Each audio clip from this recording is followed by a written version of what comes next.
Một gia đình gồm bà ngoại, cha mẹ và hai đứa con nhỏ, cuộc sống êm đềm trôi qua cho đến một ngày định mệnh khi ông Minh, chồng bà, bị tai nạn giao thông nghiêm trọng. Ông bị gãy chân, phải nằm viện dài ngày và gia đình rơi vào cảnh khó khăn tài chính vì ông là lao động chính. Bà Lan, người mẹ của gia đình, luôn là trụ cột, lo toan từ miếng ăn giấc ngủ đến việc học hành của con cái. Ban đầu bà Lan kiệt sức không phải chỉ vì phải chạy vậy lo tiền viện phí hay chăm sóc con cái một mình, mà vì những tiếng thì thầm không ngừng trong tâm trí. Đêm nào bà cũng trằn trọc tại sao tai nạn lại xảy ra với chồng mình. Ông ấy luôn cẩn thận mà, giá như hôm ấy ông ấy không đi làm muộn, giá như mình khuyên ông ở nhà. Bà oán trách số phận, giận dữ với người lái xe gây tai nạn và thậm chí tự trách mình vì không ngăn cản chồng. Mỗi ngày bà vùng vẫy trong nỗi đau, cố gắng thay đổi quá khứ bằng những suy nghĩ lặp đi lặp lại, nhưng càng đấu tranh bà càng chìm sâu vào nỗi mệt mỏi triền miên. Con cái nhìn mẹ mà lòng đau xót, chúng cảm nhận được không khí nặng nề bao trùm ngôi nhà. Trong những lúc ấy, bà Lan nhớ đến một câu chuyện mà bà ngoại từng kể, lấy từ tâm lý học và lời dạy của Đức Phật. Bà ngoại bảo, khổ đau không chỉ là nỗi đau từ bên ngoài mà còn nhân lên bởi sự chống đối bên trong, giống như công thức khổ đau bằng nỗi đau nhân sự chống đối. Nỗi đau ở đây là tai nạn của ông Minh, một biến cố khách quan không thể tránh khỏi trong dòng chảy vô thường của cuộc đời. Nhưng sự chống đối của bà Lan, những oán hận,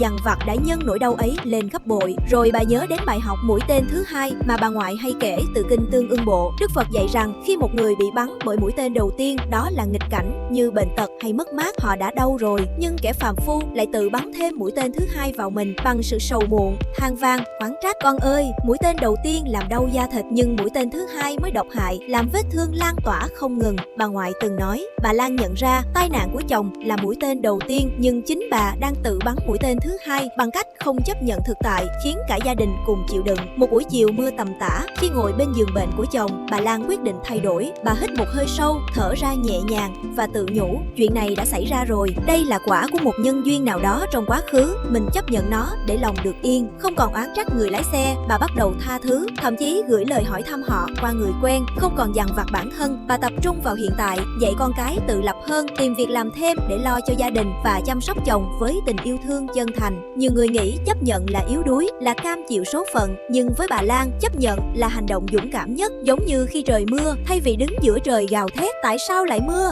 bà bình thản bung dù lên che cho cả nhà. Khi ông Minh dần hồi phục, bà không cố níu kéo hình ảnh người chồng mạnh mẽ xưa kia mà bao dung, chấp nhận ông với đôi chân khập khiễng và cùng nhau xây dựng lại cuộc sống. Các con bà chứng kiến sự thay đổi của mẹ cũng học được bài học quý giá, chấp nhận không phải buông xuôi mà là mở ra cánh cửa cho bình an và sáng suốt. Từ đó, ngôi nhà nhỏ lại tràn ngập tiếng cười, năng lượng tranh đấu xưa kia nay chuyển hóa thành sức mạnh để vượt qua khó khăn. Bà Lan thường bảo con ơi, chúng ta không thể thay đổi hướng gió, nhưng luôn có thể điều chỉnh cánh buồm của tâm mình, và cứ thế, bình an tự tìm về với gia đình, không phải từ bên ngoài mà từ sâu thẳm trái tim đã học cách buông bỏ chống đối.